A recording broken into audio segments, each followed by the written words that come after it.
How's your day been? How's your week been? Good. How's your week been? Haha. Nice. I've never heard that before. Actually, I honestly probably haven't heard that before. I more use that on the regular. It's fun because it just makes me laugh, and then other people are like, "Wow, that's weird." Wow, that's weird. Yeah, but no, yeah, but week's been good. I played some Magic over the weekend, so that was fun. There you go. How'd your games go? Not great, not great. God. I was testing a new deck that I built to be a combo Yeah? deck that when play testing was comboing off on like average around like turns 5 to 7. Like it was like comboing off for an infinite combo. Not super redundant, so there was like easily to interrupt, but it was still comboing off early. Did not do that at the table. Oh god. Yeah. And there was also some we were playing with one game we played. I got focused out. Seems how like it always goes, you know? The goldfishing's so good, and then you get to the table. And... yeah. There was one entertaining game that I do want to bring up that was just really funny because we played one of the games. Two of the people, so there's two people there, and then the host that's there, and the two other people that were there playing this game. It was their first 4-pod game of the night. They just decided to hit me. So like turn one, I dropped down a Curse of Opulence on the host of the night, and I'm like, yeah, Curse of Opulence on him, free gold, perfect. Everybody get him. Like this is great. The next person went and had a creature, and they were going to swing it. I'm like, oh yeah, by the way, you swing it, hit host, you get a free gold. Like that's a great deal. You get a free gold. Awesome. She looks at me and she's like, you know what? You said your deck combo's off early. I'm going to just swing at you. I'm like, oh, okay, sure. Like that makes sense. Okay, fine, whatever. And then it goes around and like a host does something, and then the next person goes like, yeah, the reverse psychology. Then too. Yeah, just literally completely ignored the Curse of Opulence and just like beat me to death. Like they're like, there's me something before. going on here.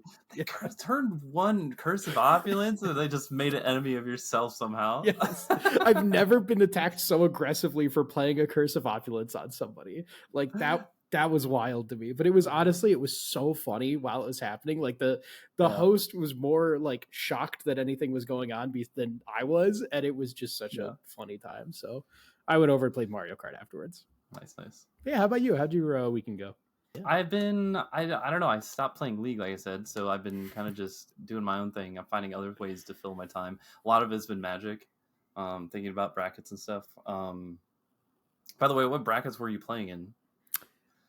We did not have a bracket discussion before jumping into this, but no rule zero. No, but that's to be fair because we play with the group pretty often, so it's not like that's fair. It's pretty established. And we're all like I was talking about my deck beforehand. That's why I was bludgeoned immediately was because I was talking about my deck because I'm a type of person. So fast, guys! I swear, watch out! Turn 4. So but I like to be very honest about like what I'm playing, so I'll tell people because I want to just like I guess have that like, fair playing field or whatever. So you don't want to come into the game pub stomping, really. Yes, we did not have a bracket discussion, but that doesn't mean they're not important. Yeah, they're pretty good. Yeah. Usually you'd think, but they're not quite perfect. The bracket 3 and 4 is kind of weird for me because like when I try to build a deck, I'm thinking like, bracket 3 is like the upgraded area where it's like you're kind of playing at a, you want your deck to like be consistent in a way, but not necessarily like super fast. And then 4 is like a hard one to gauge for me because CEDH exists, right? Like bracket 5 being a thing kind of makes 4 confusing for me. I don't know if you feel that same way, or do you kind of have a clear understanding what you think 4 is? No, I mean, no, I think 3 and 4 are basically where almost all of non-competitive Magic resides, which is weird. That's what I would think, right? Yeah. Yeah. Like not many people. If 5 is top of the top, and then so 4 has to be still in the casual section, but it's also like optimized and like the rules on it. Like if you look at the brackets that Wizard of the Coast released, it was just like, it doesn't have any restrictions. It's like all bars, everything goes, and it's like, but yet it's still a different bracket than bracket 5, which is really interesting, right? Yeah, which is like expected. Like I almost would want CEDH to not be in the bracket system and be its own game, but that does kind of defeat the point of CEDH being a form of EDH. So I get why it's there, but I do think there should be some more distinctions between the groups because I think especially that 3-4 is just like includes everything, and it's kind of in the same boat as you were in with the like previous system where it was just like every deck is a 7. every Yeah. deck is a 3 or a 4, and there's really Every like deck is- not much of a difference. So the same person who would Yeah. rate a deck a 3 could rate like somebody else could rate that same deck a 4, and Mhm. it's tough to tell. Yeah. Yeah, it feels like they've tried to solve a problem with another problem essentially. And that's kind of what I just wanted to talk today, because like I feel like some people will make the bracket system be like the end all be all of like how they discuss their rule zero conversation. And like I even saw a video the other day talking about how some people even use it as like a way to abuse tables in a way of like using it almost like a rule set. Like my deck is this, and that means I can play it at this table regardless of like what other people are playing. And so it becomes like this bracket 3 deck, which so it fits in bracket 3, but they're able to like drop Hullbreaker Horror or something down on like turn 3 or 4 and like completely pub stomp the table. Yeah, which that is something to be fair, that is something they've brought up in that, where it's like there are bad apples. Bad apples will exist, Yeah, and people that try to bad abuse the actors. system, bad actors, like that will happen no matter what system you have. And I think I do agree with that. Like it's no It's hard to system avoid that's gonna that. make it Yeah, perfect. you're not gonna be able to avoid that bad actor thing. Yeah. But still, that doesn't mean that there aren't better ways to do this. Which maybe it's a weird balance between like, should the definitions be looser? Should they be like tighter? Like, what is the actual fix for this? Because I think part of the problem that you're coming with too is that the restrictions they have on there, like maybe it's not too restrictive, but it's just the restrictions don't mean anything. Like, yeah, the for example, when like I had a great experience of that myself when I was like building. I went on stream over at twitch.tv/scruffytusks. I was streaming my deck building process because I was just trying to come up with some Simic value deck that I had in mind, just because I have a bunch of blue cards laying around that I don't get use out of because I don't normally build blue decks. And I'm like, you know what? I'll take a crack at just like, I'm not gonna like try to buy any new cards or anything. Just try to build something with the cards that I currently own to come up with some Simic value deck. Gonna be super casual. Didn't really care if it had any combos or any sort of like way to like specifically win. I just wanted to see if I can get the flavor right and see if I could play it and see if I actually enjoy playing a Simic type deck. And it ended up with like 6 game changers in it because I actually have a lot of good like commander staples just lying around. And so the website like I use it just automatically puts it in bracket 4. Yeah. And so like, do I use that as like a bar if I was going to go to like a local game store and like say set the bar to be, oh, my deck's a bracket 4, even though it has no real traditional win con. It just kind of plays like Simic value cards and plays a bunch of big creatures that win the game over time, which would typically go in like a bracket 2, probably bracket 1, bracket 2. But the website says it's a bracket 4 because I have 6 game changers. And they weren't even like tutors, really. It was just kind of like, the heuristic study, great henge type stuff, Yeah, just powerful cards, but not like powerful creatures winning and stuff. cards or whatever. Yeah, or things. And a consecrated sphinx in it, Is that a game changer? I think it is, yeah. Okay. Yeah. I don't know. I still, my opinion is weird on consecrated sphinx. I haven't included it in a deck since like 2015 maybe, and it just is one of those cards that feels like it's absolutely a win more. So like, definitely, because it costs so much, and if it doesn't, like, if people are going to remove it, that card, if it stays out, it's too strong. So people have to remove it, and so you usually just end up paying 6 mana to get your creature like Sword to Plowshare or Beast Within or something, Yeah, so that's weird, but yeah, I kind of understand why. You don't know why it's a game changer, but I think the perspective of it, at least, I don't know, this might not be it, but this is my like thought process of why they consider it a game changer, is because game changer literally means like it's going, when this card comes down, it's going to change like how this game is going currently. You know what I mean? Sure. So for example, like we just said, Consecrated Sphinx comes down. It doesn't win you the game, but like if it's left alone, it's going to warp how the game plays out from then on. That's fair. So it's definitely something that needs to be dealt with. That's definitely understandable for that card. So it's not like, okay, it's game winning, like it can be if it's left alone, but it's weird because then it brings up like a whole conversation of like power levels, because like the whole like game changers list and everything like is definitively a list to make like note cards that make your deck more powerful, like just spike Right. power of the deck. But that card doesn't Doesn't really do that, but necessarily. it does. But it doesn't, like, I wouldn't say like you wouldn't include that in the deck and all of a sudden be like, oh boy, this precon is now level 4. Right. Like this is the tier 4 Yeah. deck right now. Yeah, It's because just by itself it doesn't do anything. It just yeah, draws you cards. But if the cards you're drawing are just another more big creatures, it's not really, yeah, it's not winning the game. But yeah, right. and it's Well, it's also like weird why it's a similar reason why like we think it's kind of weird Force of Wills on the list and like Deflecting Swat. I feel like those are kind of weird cards to include on the Game Changer, at least personally. But sure. I mean, yeah, because it's almost like the opposite. Like there's like the opposite yeah, reasoning for those. Because like if you're trying to ban something like Consecrated Sphinx, it's not good in a competitive high level. Like it's not. It's just not a good card in that. Really, this is my opinion. Mhm. It's not like, I don't know. It's not at the same level as like trying to think of the card that you just said. Why am I blanking on that? Force of Will Force of and Will. It's Deflecting not Swat. on. Yeah, it's not on the level of Force Yeah, of Will and Deflecting Spot. Like these are free right. spells that just can stomp. Like can be incredibly useful in a Yeah. high power game. Whereas Consecrated Sphinx Yeah, is they're not going to good. do They're anything. really strong. They're very powerful Yeah. cards because they can be free spells. Yeah, they're so good. Whereas like Consecrated Sphinx is a different. It's a different Yeah. scale that they're weighing it on. It seems Yes. like, but they're both on the same list, which is really weird. Yeah. I actually have big gripes with the game changers. Like I don't like the way that it's doing. I also don't like the way the ban list.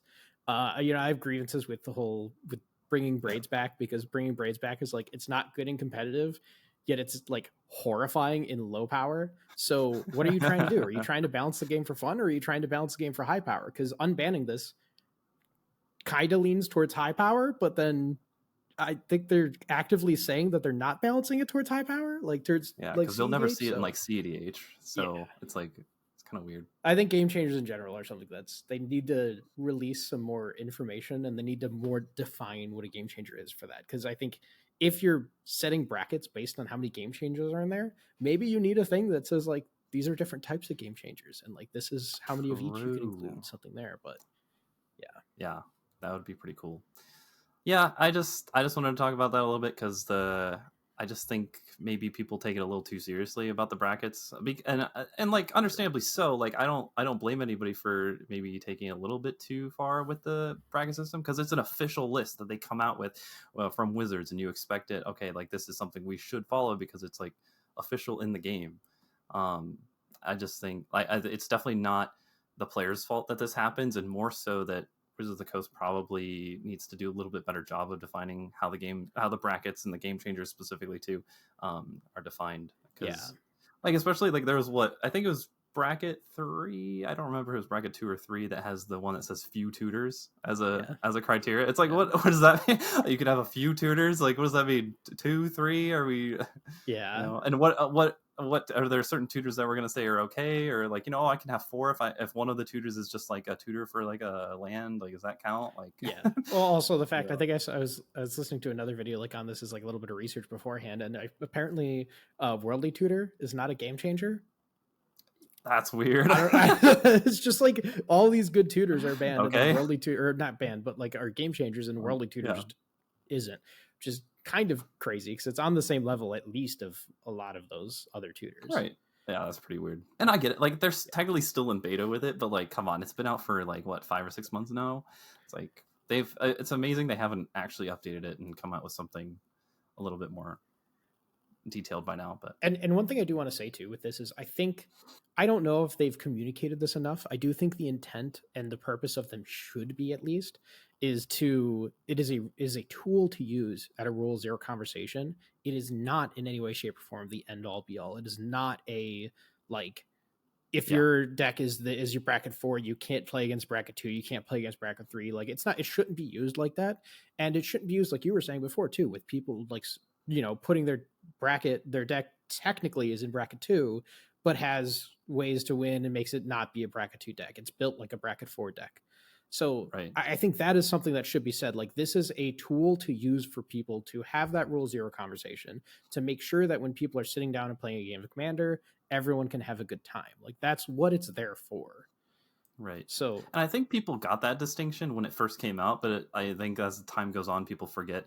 Because sure, I think, too, like, they had that huge, remember they came out with that huge article to explain why they made this choice and stuff like that? It had that in there, but people forget over time. There's a yeah, lot of things that happened over 5 months, So, yeah, and it doesn't help with new players coming in when none of, like, if a new player came in last month or because of Final Fantasy release, yep, and they just hear about these brackets, there's no like super big they're not going to read that huge article, right? They're just going to see the sure. bracket list and be like, that's where my deck goes. I mean, it's already like old um, news too, pretty much, right? yeah, Like it is, people yeah, don't, you like, don't see a ton of stuff coming out about brackets because it's right. old news now. It's a few months old. So But now that we're deep into it and we've had a time to like feel out the brackets and see how it's working out, we can definitely tell that there's definitely flaws with it, and we think that probably could be a little bit more fleshed out, probably. yeah, And like you said, I think like that is such a great perspective to have, though, is that it is part of the rule zero conversation, because yeah, it's not the end all be all. It's just a good way. It's like an icebreaker, right? It's a good way to start the conversation of like what your deck is technically going to be doing in the game. yeah. So Yeah, so there's a video that I saw that was the Trinket Mage put out that was about like why the bracket systems are perfect or something. Not perfect, but it was like why they are actually like insane and insanely good. And a lot of hmm. it was just like because it's open to interpretation. Like he didn't actually, I don't think he even uh, said that in the actual video, but like all of his points were very kind much of like what he aligned implied. to, yeah, all of their points were just pointed to like it bracket. You can say you're a high tier bracket 3 playing into a low tier bracket 4, and you can have that conversation and be fine. But I just don't think that that's like good. Like I understand that, but I feel like you have to know a lot more of the nuances and know the people that you're talking to be able to actually make that work. And where these Yeah, come into play is when you're playing with people you don't know and playing with a new group. yeah, So right. it's not, I think they need to be more defined than this, because I don't think the just you can make it whatever you want is actually a good thing. I think it needs to be just a bit more well defined to treat it better. I think so too. I think I agree with you, and I think we maybe can try to come up with some ways that we can get it to more defined. Maybe some sort of way we can help out Wizard of the Coast with these conversations a little bit. But maybe we save that for another episode. Yeah, maybe talk about that soon. Soon? Soon. Ooh.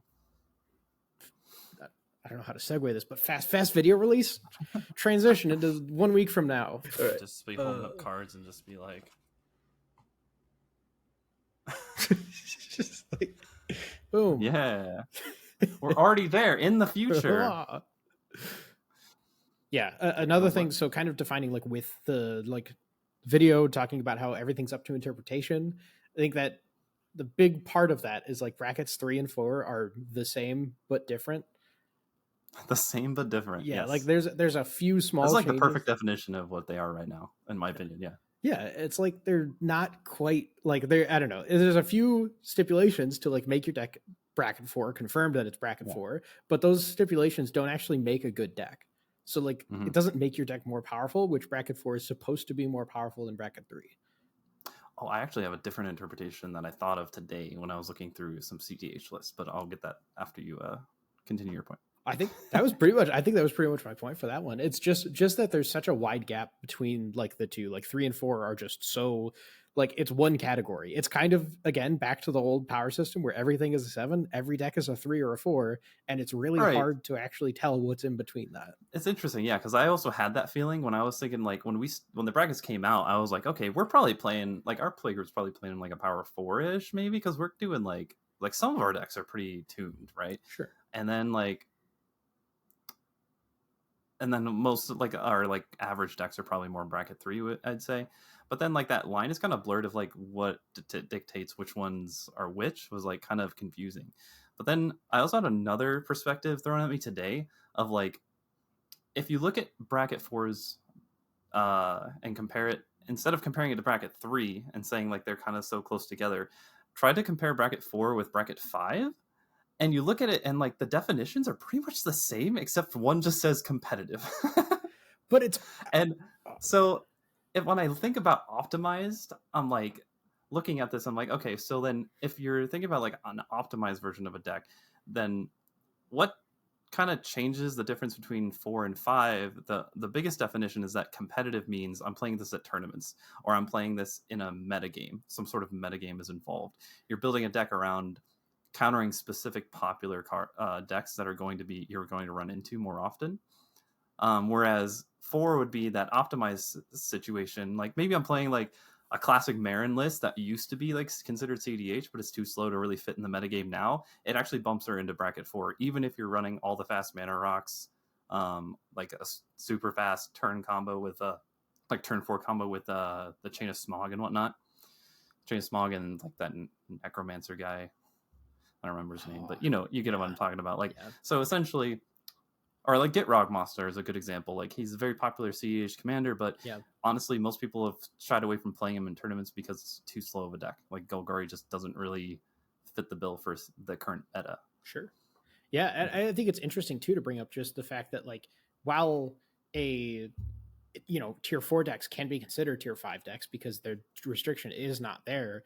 I mean, it's like, do you think like every tier 4 deck can contend with a tier 5 deck?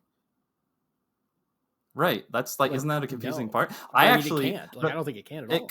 I think it could technically take off games, but I think they don't in like because Magic is like a game of percentages and like saying having a deck having 25-26% win rate is good. I think there is a space where like you could argue that a tier 4 deck could potentially win it against a CDH deck as well. But consistently, probably not. So you probably wouldn't win tournaments playing with something like that. But if you were to play in a CDH pod at your local game store, like a casual night or something like that, and you bring a tier 4 deck, I think there is interpretation there that deck could compete with other bracket 5 decks. I think that's tough because I think it heavily depends though on the tier 4 deck too, because like we're saying too, it's so wide. Yeah. Like, do you think a tier 4, tier 3 deck, like that one that's like on that verge of being like say a tier 3 deck with 7 game changers is now a tier 4 deck? Right. And then do you that can't like that just it's blown out of the water from anything like, that's CEDH, right? And I think there's two sides to this too, because I also think that to your point, you could have a tier, like maybe not a tier 2 deck, but I think a tier 3 deck could also sit at a table with CEDH cards. And technically, I think it could win every once in a while because when you have like 3 powerhouses come to the table, they're not looking at the tier 3 deck. Like they're not going to try to do it. And that's part of the game. And you could sneak a win with that. If you have a tier 3 deck that has a combo in it late, you could definitely win a game. So yeah, like that's the thing though, is like the consistency part, I guess, because a tier 3 deck might get 1 win, but if you play 10-20 games, you're probably only getting 1 win. 1 win. So I don't know. I don't. But it's so difficult because there's some decks that you feel like a 3 could be just, if you just switch 1 or 2 cards, it could be a 4. But then like I was saying, if you run a Marin list that's fully powered out, like completely just full gas of like what you would normally play in a CDH deck, it technically would be bracket 4 because honestly Marin just doesn't fit in today's meta anymore. It's too slow. So it does sit in bracket 4, but it's running all of the gas that most CDH decks would. Yeah, I think there's something too to be said. But you wouldn't want to sit that down next to like a lower bracket 4 deck. It almost makes it seem like they should make more brackets in a way. Yes, but I 100% agree with. Maybe we've talked on that more. But yeah, I am personally a fan of something where like this is a weird thing for me. I've been an operations analyst, operations manager, and stuff like that in the past, and I I love making things efficient, and I love going through things and trying to find like the best way to do things, writing SOPs to make sure there's a standard, all of this. That being said, I am not like an anti-creative person. Like I love creative stuff, and I think that every place, like wherever you work, whatever you do, needs to have space for creativity for it to be actually like really good. So with that being said, I rather have things defined fairly clearly, like having a broader and not a broader, but like a more defined thing, and then having it just be the standard, and then you can kind of find creative ways like around it. Like I like things being more well defined, and then you can find your ways around that. Like you can go from there, especially when they release it as an official statement. Like the power level thing was like a community owned thing, so like that was up to interpretation, and I get that. But like the bracket system, like I feel like it just opened a whole nother can of worms, honestly. I do think part of the reason, I could be completely wrong on this, but I think part of the reason they made it only 5, I think they had 2 things in mind. One, Yeah. they thought it would be simpler to have it be 5 brackets, so they wanted it to be easy for new players, and that's why they did it. Understandable. The other thing, they didn't want to make it 10 because they wanted to be different. I don't know. Maybe I'm wrong, but I feel like 10 was actually a really good level that you could have it at if you just defined the levels more. They just wanted it to be different and be something new. Or hear me out. Hear me out. The bracket 9. 9. The bracket 9. The bracket 9. And each one gets one of the power 9s as their name. that would actually be kind of sick to have them be like named as like the power. But then the power that's your deck's rank would be like. So who would get 1 though? That sucks. I don't think that matters because I think they're all powerful. Like the power 9 are powerful. Yeah, give it to Mox Emerald because green doesn't need ramp. Yeah, exactly. No, but I don't think that one. The names you can't define those too much on there. I guess you could. If I knew the power 9 all the way through, I'd go through and rank them right now. But I'm not. I don't. I'm so bad with power names. I've realized that over the course of this podcast, I suck at naming cards and keeping them in my memory.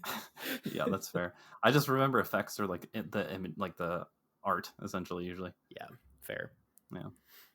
Yeah, so that's how I feel about the brackets. I think people are abusing them and overusing them. I don't really particularly like using them, to be honest. At least as they stand now. But yeah, maybe there's some ways that can get better in the future.